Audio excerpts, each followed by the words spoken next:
It started off loving, caring.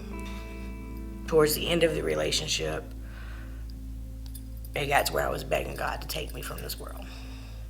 I didn't see my purpose in being here. I was a punching bag. There was no purpose behind it. There was no meaning behind it. I would lay in bed and cry out to God, just take me. Until it came down to the night where he tried to kill me. And that was probably the worst night of my life. But it was also the best night of my life. It was the worst night of my life because his dinner wasn't ready. He picked up a dirty knife and went to stab me in the heart. I threw my arm up and blocked, and he stuck a blade 6 inches into my chest wall. I was in the hospital for 101 days. It wasn't until a nurse observing the situation, how he never left the hospital, how he was always there, how he always had something to say. He was always this really nice guy when the nurses were in the room, but when she walked by, she could see the hate and anger in him. She was the one that called attention and got him out of the room one day. And she came in and asked me, is he hitting you? What happened? I was finally able to tell my story and what happened. And he was arrested, got charged with attempted murder, pled it down to simple assault, domestic violence. $250 fine, 6 months probation. I did more time in the hospital than he did in jail.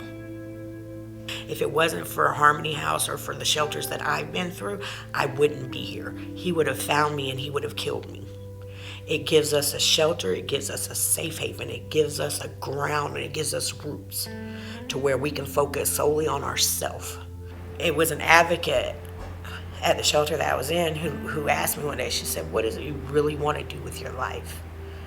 And I said, I don't know, I want to travel.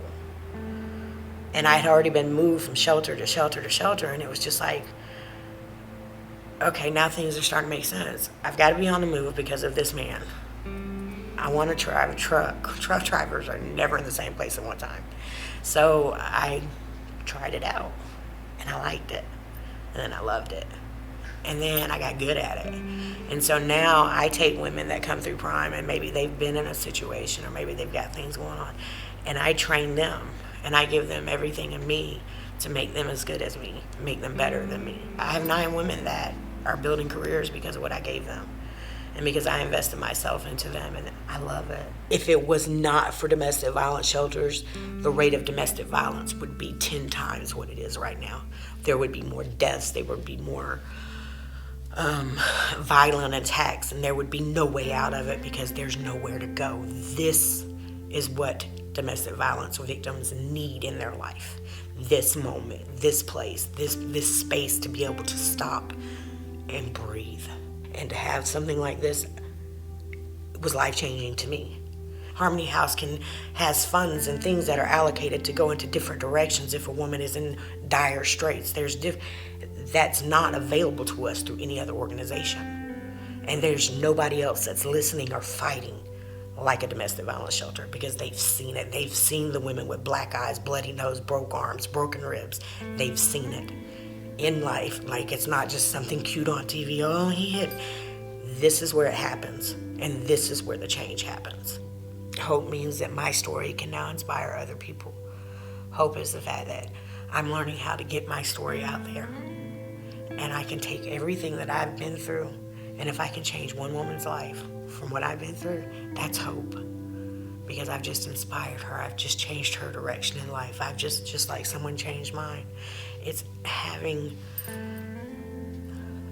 belief in yourself and in life and everything else that it's okay. And life is going to be really, really good.